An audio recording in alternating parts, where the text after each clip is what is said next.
하나님께 드릴 노래라는 제목으로 하나님 말씀을 증거하도록 하겠습니다. 어제 신유빈 선수의 경기를 혹시 보셨습니까? 저는 카톡 프로필 사진에 운동선수들을 이렇게 올리는 경우가 많은데 신유빈 선수를 지난주부터 계속 올리고 있습니다. 계속 검색할 때마다 예쁘고 또 사랑스러운 이미지가 많아서 계속 제 사진첩에 신유빈 선수의 사진이 쌓이고 있습니다. 어제는 동메달 결정전이었는데 일본 선수에게 너무도 아깝게 졌습니다. 신유빈 선수의 모든 경기를 다 지켜보았는데 어제 경기는 또 남달랐습니다. 경기가 끝나고 신유빈 선수는 메달을 따지 못하였는데 그 일본 선수를 꼭 껴안아 주는 모습을 보고 제가 울컥했습니다. 제 카톡 프사에 나름대로의 기준이 있는데 한 사람만 이렇게 담지 두 사람을 투퍼슨을 담는 경우가 없는데 신유빈이 그 일본 여자 선수를 안아주는 장면이 이게 올림픽의 정신이구나. 너무 뭉클해서 그 투샷을 제 카톡 프로필에 담았습니다. 너무도 아름답죠.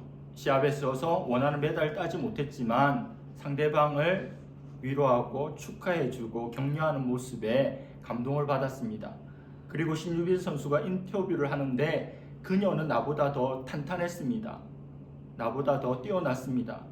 이 결과는 당연합니다. 그리고 그녀가 얼마나 노력해서 애를 써서 이 정도에 이르게 되었는지를 제가 잘 알고 있습니다라고 하였습니다. 물론 메달을 따지 못하는 안타까운 마음이 있지만 상대를 인정하고 존중하는 모습을 보았고 또 신유빈 선수가 일본 선수임에도 그녀를 안아주었을 때 상대도 같이 감격스러워하는 모습을 보고 참 마음이 따뜻했습니다.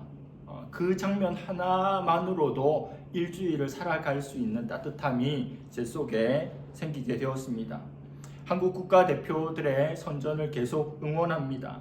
4년 동안 아니 평생 동안 준비했던 이 일에 좋은 결실을 맺었으면 좋겠습니다. 구약 성경에 하나님의 사람이 참 많이 나옵니다.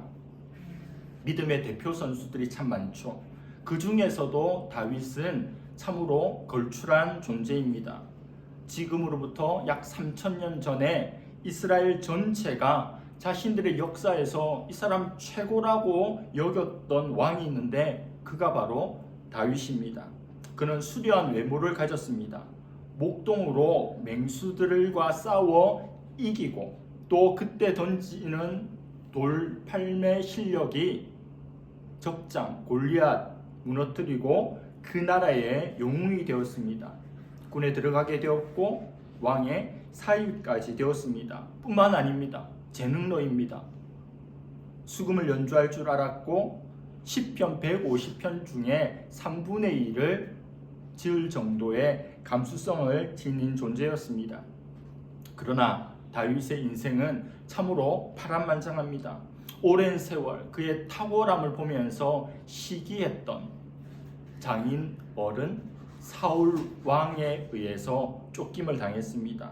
끊임없이 목숨의 위협을 받으며 이스라엘 구석구석을 도망쳐야 했습니다. 인생에서 가장 좋다고 하는 20, 30대를 도망자로 광야에서 쫓겨다녔습니다. 수많은 암살의 위협이 있었고 부하들이 하극상을 하는 일도 겪었습니다. 그리고 그 모든 광야 시절을 끝내고 드디어 남북 이스라엘의 왕이 되었는데 그만 충성스러운 부하의 아내를 범하였습니다. 그리고 그 우리아를 전쟁터에 내보내서 죽게 만들기도 하였습니다. 탁월한 왕이었고 하나님 많은 은사를 주었는데 너무도 심각한 죄를 짓고 바닥으로 추락하게 되었습니다. 하나님은 그냥 넘어가시지 않죠. 치명적인 그의 죄를 다루기 시작합니다. 그래서 그의 아들 압살롬을 통해서 쿠데타를 맞게 합니다. 다윗의 가슴에 비수가 꽂히는 거죠. 남이 나를 배신해도 힘든데 내 부하가 나에게 등을 돌려도 참기 힘든데 내 사랑하는 아들이 나를 향해서 반역을 일으켰으니 얼마나 쓰디 썼을까요? 그러나 하나님은 다윗을 내팽개치지 않습니다. 실수하고 죄를 짓고 넘어졌던 다윗을 찾아오십니다. 다윗도 하나님 앞에 반응합니다. 겸손하게 자신의 잘못을 인정하고 하나님께 나아갔을 때 하나님 그를 보듬어 주십니다. 인정하셨고 복도 주셨습니다. 많은 성도들이, 전 세계 성도들이 가장 좋아하는 성경의 인물이 누굽니까? 다윗이죠. 다윗은 완벽한 존재가 아닙니다. 우리 주위에 인기 많은 누군가를 보면 그렇게 완벽한 사람이 아닙니다. 완벽한 사람은 오히려 사람들이 거부감을 느끼죠. 다윗이 완벽해서 인기가 많고 내 이름에 데이비드를 붙이는 게 아닙니다. 오히려 여호수아, 다니엘, 느헤미야 같은 사람은 흠도 티도 없는 삶을 살았습니다. 그럼에도 불구하고 흠도 많은 다윗이, 죄도 많이 지은 다윗이 사람들의 사랑을 받습니다. 겉으로 보기에는 외모도 출중하고 능력도 있고 강해 보이지만 한꺼풀 벗겨보면 속사람은 너무 여립니다. 겉바 속촉이 아니라 겉은 강하지만 속은 부드럽습니다. 그래서 적지에 들어갔을 때 자기가 다윗이라고 하는 것이 드러났을 때 침을 흘리며 미친 사람을 흉내내기도 했습니다. 그리고 죄를 지적받았을 때는 하나님 앞에 정말 자복하고 통곡의 눈물을 흘렸던 것이 바로 다윗입니다. 치명적인 죄도 짓고 실수도 많이 한 그를 우리가 좋아하는 것은, 닮고 싶은 것은 우리의 공감을 불러일으키는 존재이기 때문입니다. 다윗이 시편 100편을 썼는데 성경에 기록된 것만 그렇지 사실은 더 많을 겁니다. 그 시편은 화려한 언어의 유희로 지어진 게 아닙니다. 어떤 형용사를 쓰지, 어떤 서술어를 쓸까, 어떻게 하면 더 멋있을까, 어떻게 하면 더 아름다울까, 어떤 미사역구를 갖다 넣을까, 이렇게 시를 쓴 게 아닙니다. 다윗은 자신의 인생으로 시를 쓴 존재입니다. 오늘 읽었던 139편은 다윗 인생 말년에 다 살아보고 이제 하나님 앞에 나아갈 일이 얼마 남지 않은 그때에 이 고백을 하고 있는 겁니다. 인생 말년에 다윗은 뭐라고 시를 쓰고 뭐라고 노래합니까? 하나님에 대해서 그가 깨달은 것, 경험한 것을 고백합니다. 뭐라고 합니까? 하나님이 전지하신 분이라고 합니다. 하나님이 모든 걸 다 알고 계신 분이라고 하나님에 대해서 고백합니다. 또 그 하나님이 무소부재, 부재, 없는 곳이 무소, 없다. 하나님이 안 계신 곳이 없다. 하나님이 모든 것을 알고 하나님 모든 곳에 계시다는 것을 그가 책상머리에서 공부해서 배워서 안 것이 아니라 자기의 인생 걸음걸음을 통해서 하나님의 그러하심을 알았다는 겁니다. 여러분, 우리도 우리 머리로만 하나님을 경험하지 않고 우리의 삶 전체로 하나님을 경험할 수 있기를 바랍니다. 이제 말씀 속으로 들어가겠습니다. 1절부터 6절까지는 하나님께서 모든 것을 아신다는 것에 대한 고백입니다. 1절부터 6절의 주제가 나옵니다. 여호와여, 주께서 나를 살펴보셨으므로 나를 아시나이다. 하나님께서 나를 살펴보셨대요. 우리가 물건을 하나 살 때 살펴보듯이, 여행을 갈 때 검색을 하듯이, 또 매력적인 무언가를 유심히 보듯이 하나님께서 나를 살펴보셨다는 겁니다. 그리고 이후의 말씀들은 하나님께서 어떻게 하셨는지가 나옵니다. 2절에는 앉고 일어섬을 아신대요. 앉고 일어섬.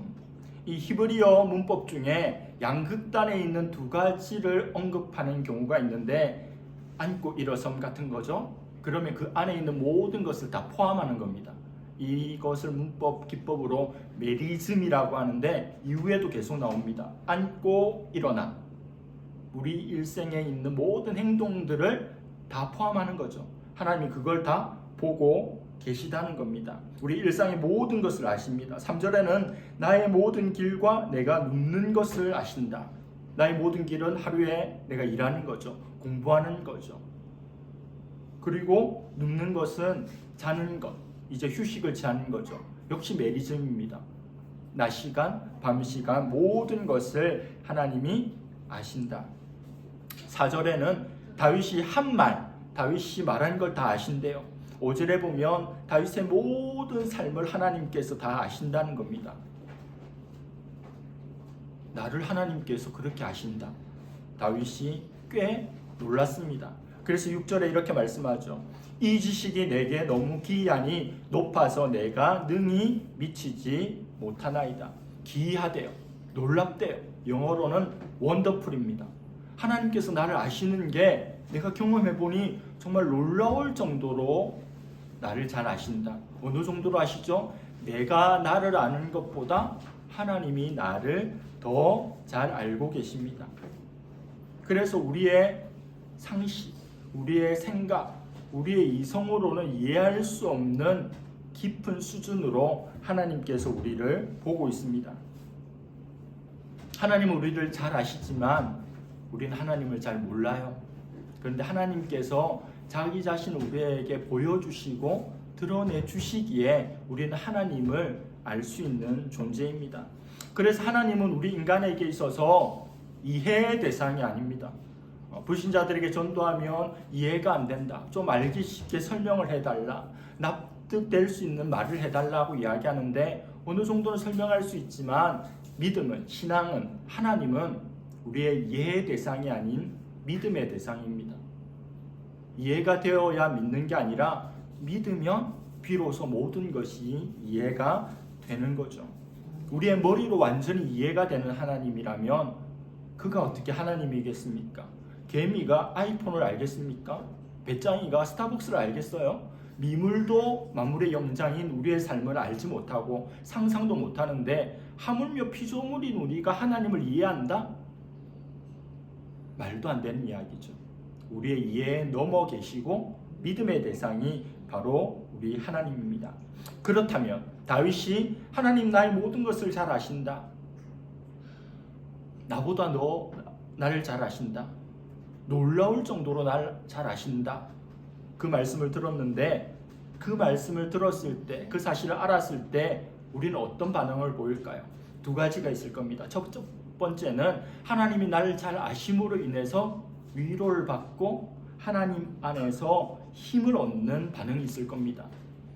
나에게 질병이 있어서 너무 힘들어서 칼로 도려내고 싶은 정도의 고통이 있다는 것을 하나님이 아십니다.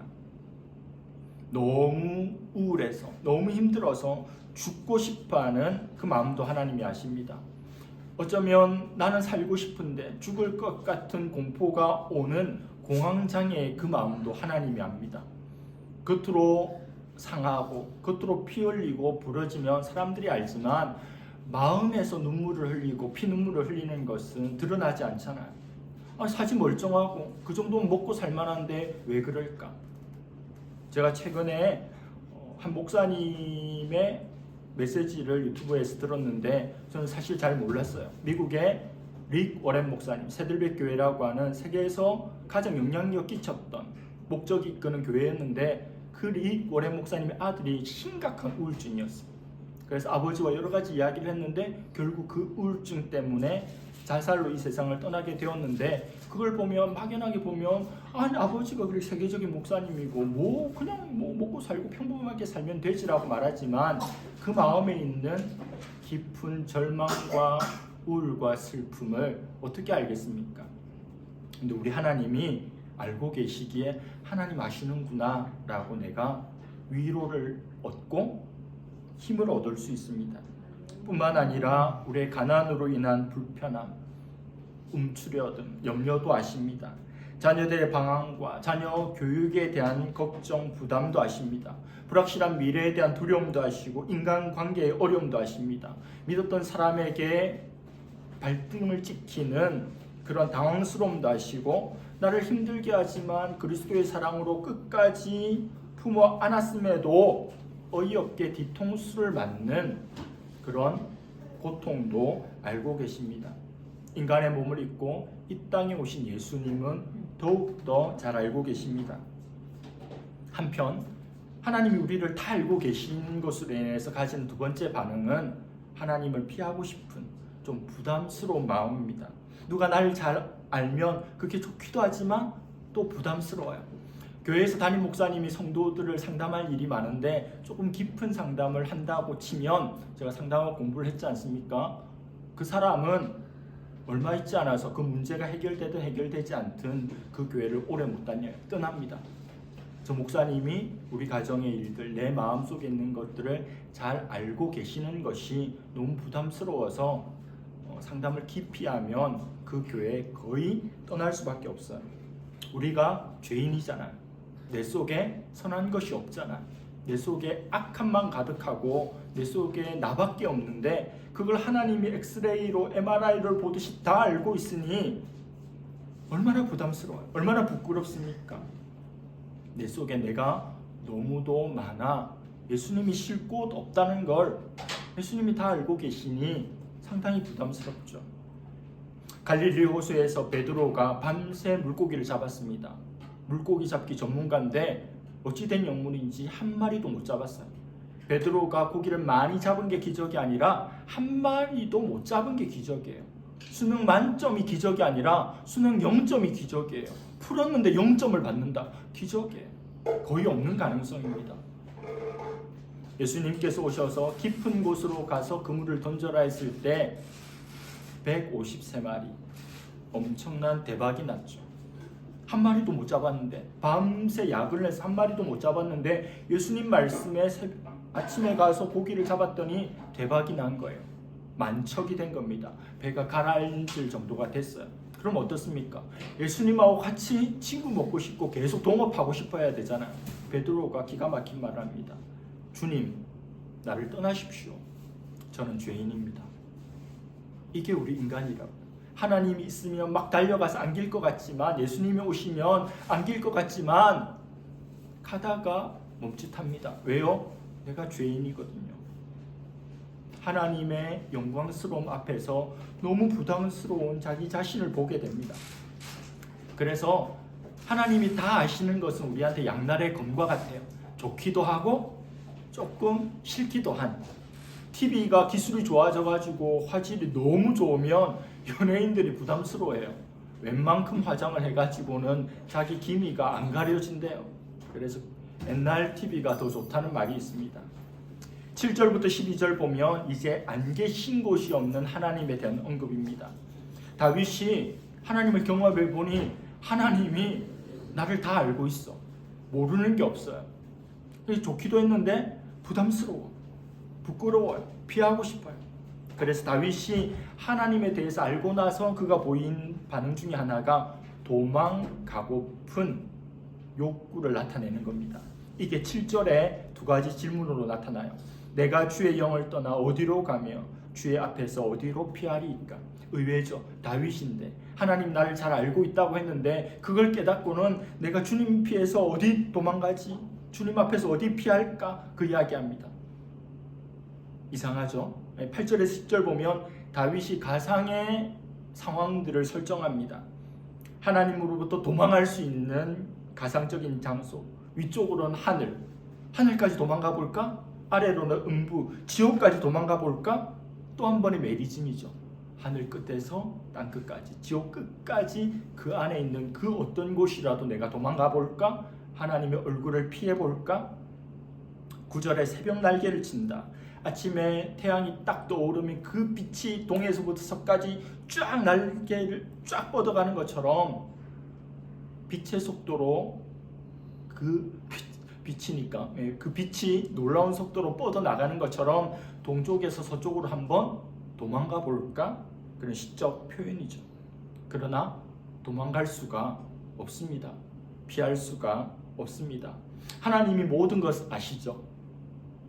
가릴 것이 없어요. 숨길 것이 없습니다. 그리고 하나님 피해서 도망갈 곳이 이 세상에는 없어요. 그럼 어떻게 해야 될까? 하나님 다 알고 계시고 하나님 모든 곳에 계신데 나는 어떻게 해야 될까? 남자들은 가끔 동굴에 들어가요. 자기 동굴. 동굴에도 하나님이 계십니다. 타조가 땅바닥에 머리를 박고 있어도 거기도 하나님이 계십니다. 모든 것을 알고 어느 곳이나 계신 하나님 앞에 우리 인생의 반응은 그 하나님 앞에 나아가는 겁니다. 그 하나님 품에 안기는 겁니다. 부끄럽고 연약하고 내세울 것이 없어도 그게 있는 사람이 누가 있어요?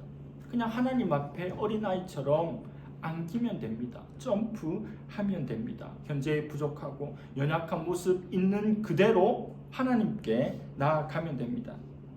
전지하신 모든 것을 알고 계신 하나님으로부터 피하고 싶은 다윗의 마음은 무소부지하신 안 계신 곳이 없는 하나님 앞에 딱 멈추게 돼요. 그리고 달아나고자 하는 분위기가 10절에서 반전이 됩니다. 거기서도 주의 손이 나를 인도하시며 주의 오른손이 나를 붙드시리이다. 하나님 피해서 멀리 가고 이곳에는 없겠지 하고 도망가도 거기도 하나님께서 인도하시고 하나님 나를 오른손으로 붙잡고 계신다고 고백합니다. 어차피 하나님 다 알고 어차피 하나님 안 계신 곳이 없다면 하나님 안에 하나님 은혜 아래 사는 것이 좋지 않겠습니까? 하나님의 인도하심, 하나님의 붙잡아 주심을 긍정적인 요소로 활용할 수 있는 우리가 될 수 있기를 바랍니다. 마지막으로 13절부터 16절까지는 그렇게 하나님께서 모든 것을 알고 계시고 하나님께서 모든 것을 계시는데 그 하나님이 이제 나에게 어떻게 하셨는지에 집중합니다. 나를 지으신 전능하신 하나님에 대한 언급입니다. 13절이 이 단락의 주제입니다. 주께서 내 내장을 지으시며 나의 모태에서 나를 만드셨나이다. 하나님께서 내 속 내장을 장기들을 지으셨대요. 하나님께서 나의 엄마의 모태에서 그 자궁에서 나를 만들어 주셨다는 겁니다. 하나님께서 그렇게 계획하시고 그렇게 만들어 주셨고 그렇게 이 세상에 태어나게 해 주셨음을 깨닫고 하나님 앞에 감사합니다. 감격합니다. 그리고 이후의 말씀들은 그냥 읽기만 해도 보기만 해도 은혜가 됩니다. 14절에서 16절입니다. 내가 주께 감사함은 나를 지으심이 심히 기묘하심이라. 주께서 하시는 일이 기이함을 내 영혼이 잘 아나이다. 내가 은밀한 데서 지음을 받고 땅의 깊은 곳에서 기이하게 지음을 받은 때에 나의 형체가 주의 앞에 숨겨지지 못하였나이다. 내 형질이 이루어지기 전에 주의 눈이 보셨으며 나를 위하여 정한 날이 하루도 되기 전에 주의 책에 다 기록이 되었나이다. 14절에 심히 기묘하다. 예전 성경에는 신묘막측이라고 되어 있어요. 하나님께서 나를 만드신 게 신묘막측, 너무 놀랍다, 너무 신기하다. 그리고 하나님께서 내가 세상에 만들어지기도 전에 에베소서에 보면 이미 계획하셨다는 겁니다. 이건 우리 인간의 생각과 상식과 과학으로 설명이 안 되죠. 존재해야 거기서부터 시작하는데 존재하지 않을 때 하나님은 우리에 대한 개념을, 계획을, 섭리를 갖고 계셨다는 겁니다. 그러니까 놀라울 뿐이죠. 내가 세상에 없는데 나에 대한 계획이 이미 하나님이 영원 전에 갖고 계셨다는 겁니다. 사람 모태에 생기기도 전에 하나님의 섭리와 하나님의 계획 안에 우리가 존재한다. 이 얼마나 놀라운 고백입니까? 여호와 하나님은 내가 그분을 인정하든지 인정하지 않든지, 내가 예배드리든지 예배드리지 않든지, 기도하든지 기도하지 않든지 간에 전 우주의 왕이고 주인입니다. 하나님은 모든 것을 아십니다. 하나님은 모든 것을 할 수 있습니다. 하나님은 안 계신 곳이 없습니다. 그래서 우리 인생은 하나님 앞에 그냥 겸손해지는 것밖에 할 일이 없어요. 은총을 구하는 것밖에 할 일이 없다는 겁니다. 우리 하나님은 사랑이시죠. 하나님의 피조물인 우리에게 하나님은 흔적들을 많이 남겨놓으셨어요. 사랑이신 하나님께서 우리에게 사랑의 흔적들을 많이 남겨주셔서 우리도 누군가를 사랑하며 살아가게 하죠. 하나님의 자녀니까 부모를 닮듯이 친구를 사랑하고 연인을 사랑하고 조국을 사랑하고. 하나님 사랑을 가장 많이 닮아 있는 것이 무엇입니까? 바로 내 자녀를 향한 사랑입니다. 하나님 아버지의 사랑을 그래도 가장 많이 닮아 있는 것이 우리 자녀를 향한 사랑입니다. 그럼에도 불구하고 우리 인간 부모는 유한합니다. 불완전하죠. 그리고 영원토록 우리와 함께 할 수 있는 분도 아닙니다. 하나님은 아가페의 사랑, 조건 없는 사랑이지만 자녀를 향한 부모의 사랑은 조건이 있습니다. 자녀를 버리기도 합니다. 자녀와 등을 돌리기도 합니다. 하나님의 사랑을 가장 많이 닮았음에도 불구하고 죄인인지라 하나님의 사랑 그대로를 구현할 수 있는 능력이 우리에게는 없습니다. 우리는 오직 자기 사랑만 가득하고 그것이 말세의 징조이고 죄인의 특징이 되는 겁니다. 우리 아버지는 우리와 함께 하십니다. 전능하십니다. 영원토록 우리를 떠나지 않습니다. 무조건적으로 우리를 사랑하고 인도하시며 우리 인생의 모든 문제의 해결자가 되십니다. 그 하나님께 이름이 있습니다. 우리 각자에게 이름이 있는 것처럼 하나님께도 이름이 있는데 그 하나님의 이름은 하나님의 속성을 반영합니다. 스스로 계신 하나님, I am who I am. 나는 스스로 있는 자다. 그게 여호와입니다. 전능하신 하나님은 엘샤다이, 준비하시는 하나님은 이레, 평안을 주시는 하나님은 샬롬, 승리를 주시는 하나님은 니시, 거기에 계신 하나님은 쌈마, 치료하시는 하나님은 라파입니다. 시편 18편에서 다윗은 하나님에 대해서 주관적으로 고백하는데 뭐라고 하냐면 하나님은 나의 힘입니다. 나의 반석입니다. 나의 요새입니다. 나를 건지시는 이고 내가 그 안에 피할 나의 바위시고 방패시며 나의 구원의 뿌리고 나의 산성이라고 이야기합니다. 우리에게 하나님은 어떤 존재입니까? 얼마만큼 표현할 수 있습니까? 얼마만큼 그 하나님을 경험하였습니까? 고 김광석 님의 먼지가 되어라는 노래에 이런 가사가 있습니다. 작은 가슴을 모두어 시를 써봐도 모자란 당신. 우리 하나님이 우리한테 그렇습니다. 우리의 작은 가슴을 모두어 하나님 앞에 쓸 수 있는 모든 시를 써서 하나님 앞에 올려드리고 노래로 하나님 앞에 고백해도 여전히 부족하고 여전히 연약한 것이 우리 인생입니다. 사랑하는 성도 여러분, 하나님에 대한 나의 고백이 있습니까? 그 하나님에 대한 나의 경험이 있습니까? 하나님을 향한 나의 노래가 있습니까? 나의 시가 있습니까? 하나님을 향한 고백, 노래, 시가 있는 그런 인생이 되기를 원합니다. 우리에게 주어진 인생 살아가는 동안 하나님과 함께 살아가며 하나님 경험들이 있고 그 하나님을 남들과 구별되이 내가 고백할 수 있는 나만의 하나님 경험이 있는 저와 여러분들 될 수 있기를 간절히 바랍니다. 기도하겠습니다. 하나님 아버지 감사합니다. 오늘 시편 139편 말씀을 묵상케 하여 주시니 감사합니다.